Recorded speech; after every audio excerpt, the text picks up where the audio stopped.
This fly was designed by Gary Marston to imitate the little shrimp that are a big part of the winter diet for sea-run cutthroat trout here in Puget Sound. You can also readily take coho salmon with this fly, the resident cohos, and it's been available for sale around here in a lot of the fly shops for years and years. I've been tying my own version of it, closely following the commercial pattern, and I've had some success with it, particularly this past winter. And I'm going to show you how to tie it, and it's really not too difficult. So in my box I've got these in chartreuse, in white, and in an orangey pinky version, but personally I've found that the chartreuse works so well that I haven't really fished the other colours nearly as much. I make these with and without additional weight on the hook, and I also vary the eye material between bead chain and plastic, and that gives me a range of flies that are going to sink at different rates according to the depth and the current that I'm going to be fishing them in. Now, I tie this on an RX NS156 saltwater shrimp hook in size 8. If you buy these flies from a shop, they're going to be on a size 6 standard saltwater hook, like a Daiichi 2546, which will work just fine, but I prefer the shape of the shrimp hook, which gives me a bit more room in front of the eyes for tying in the feelers, and it makes those feelers sit at a nice angle. So I'll put the specifications for both the hook options at the end.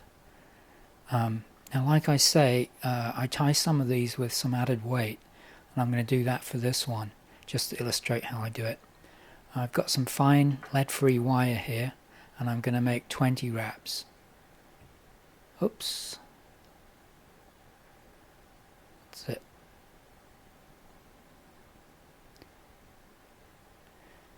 So 20 wraps on there.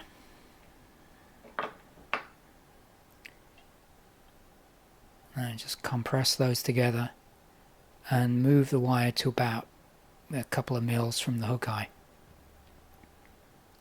And my thread is chartreuse to match the colour of this fly, and I'm going with 140 denier, but you could use a finer thread if you're comfortable. I'm starting the thread behind the eye. Now to lock in the wire, just take some widely spaced thread wraps while you keep the waste piece along the top of the wire.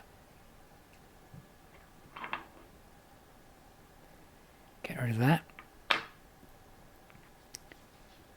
Now for the eyes, you can use black bead chain in small or medium, but they'll have a tendency to turn the hook over. So if you use them, you're going to have to tie them underneath the hook shank. Another alternative is these pre-made plastic nymph eyes in the large size, and they don't add much mass, so they can go right on top of the hook, but bear in mind they won't be quite as durable as the bead chain. I'm going to use the plastic eyes on this one, and I want to tie those in just immediately opposite the point of the hook. And when I've got them positioned how I want, which is about there, I'm going to just put on a little coat of super glue between the eyes and then directly down on the thread.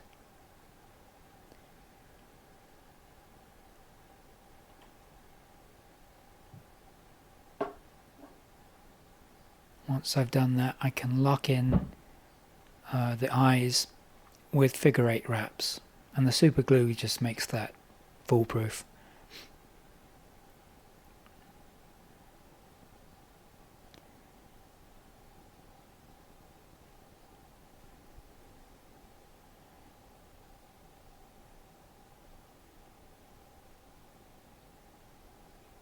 Okay.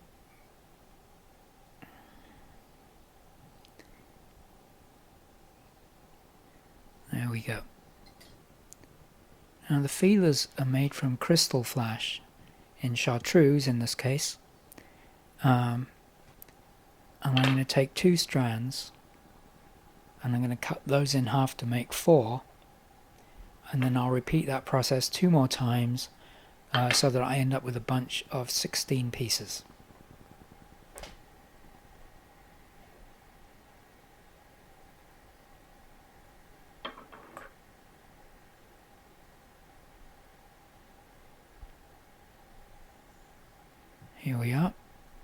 And now I'll just even those ends up.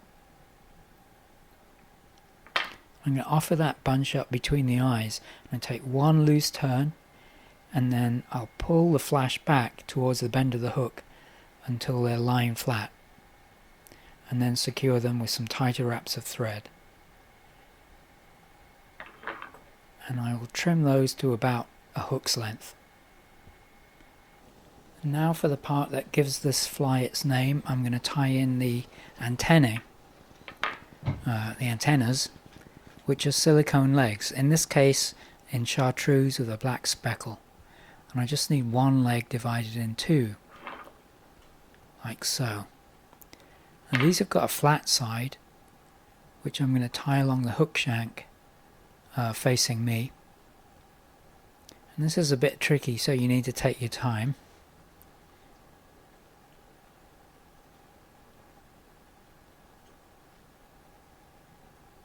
Alright.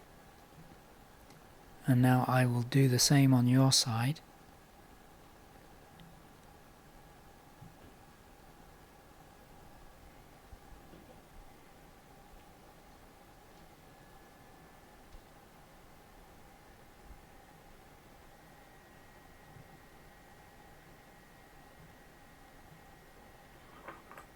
And I'm going to trim those so that the total length of the fly is 2 inches or so. And you can always adjust that later. Now, because these feelers are only attached over a very short length of hook, I'm going to add a bit of super glue for insurance. And doing that, I've never had the materials pull out. To begin making the body, you need some ice dub. Again, this is in chartreuse. And I'm going to make the body quite fat at the front.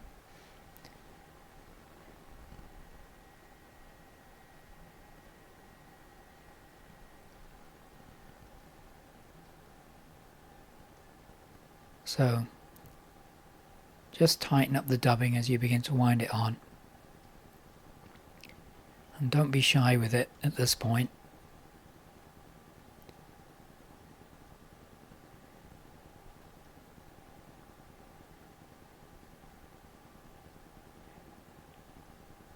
And I just add a bit more.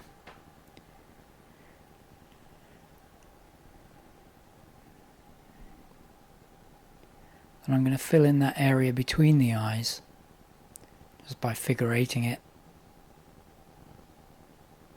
tightening up as I go,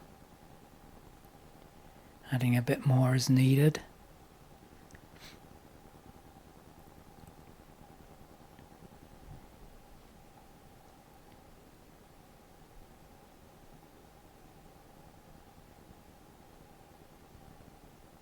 Okay, so that's the head done.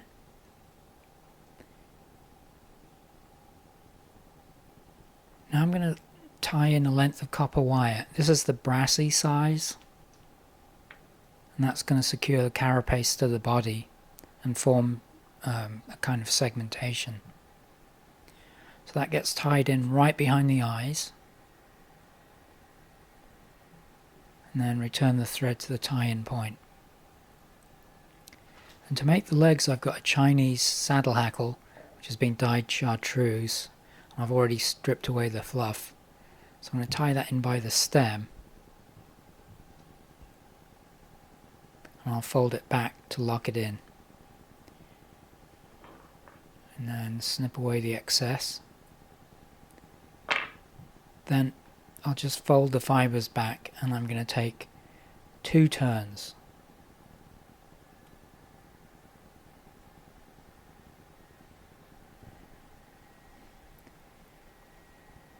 And tie off the feather.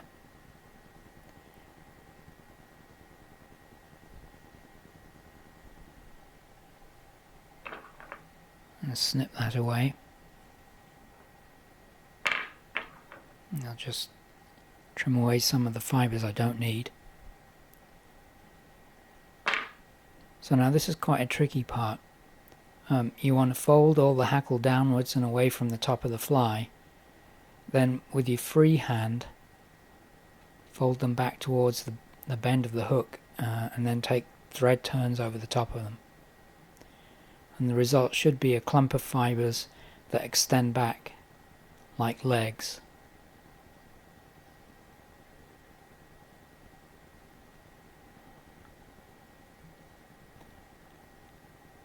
So at this point we're going to return to extending the body of the fly with some more eye stub, and we just want to continue the profile where we left off.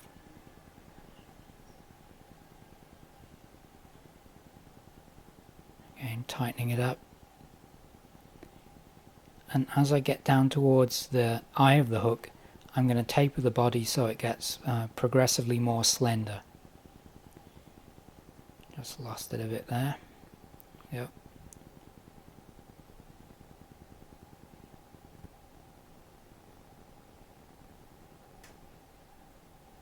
And that should do it.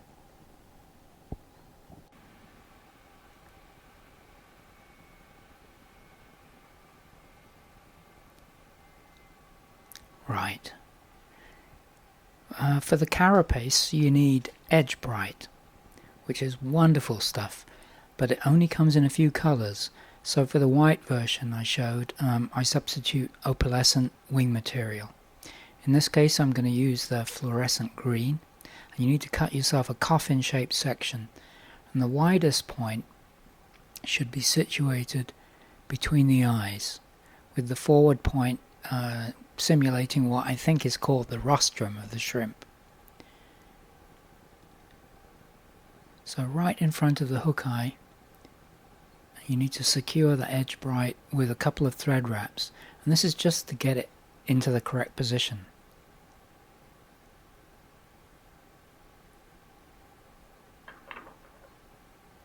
And now I'm happy with that.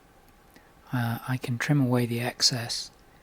I'm taking extreme care not to cut my tying thread.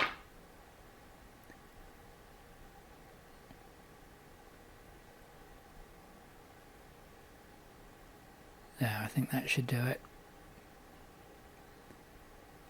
Now taking my wire right behind the eye, I'm going to very tightly wind it around the body to secure the edge bright, and then make 5 or 6 more turns, which is going to divide the body into segments.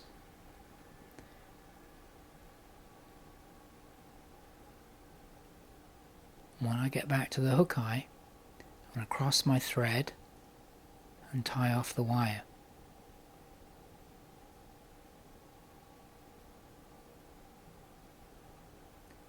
And when maintaining tension, I can just helicopter off the surplus wire.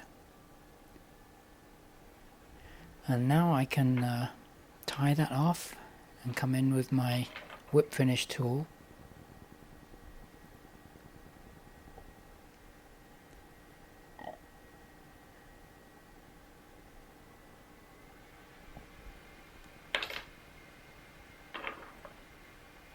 And then just cut my thread. Now all that remains to do is just to put on a coat of the finish of your choice. I'm going to use some Loon UV resin.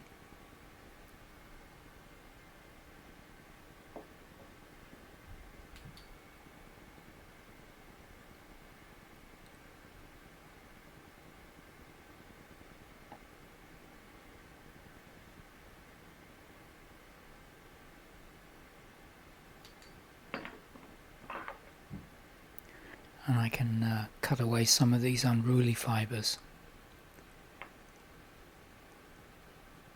And before I fish this, I'll probably go in and clear the hook eye, but that's basically it. So the key to using this fly is to let it sink and then retrieve it in really short strips, no more than about 4 inches, and that's going to simulate the swimming behavior of the shrimp. If you find you're hanging up on the bottom, just switch to a lighter version and you should be okay. Anyway, thanks for watching, and I hope you enjoyed the video, and please subscribe.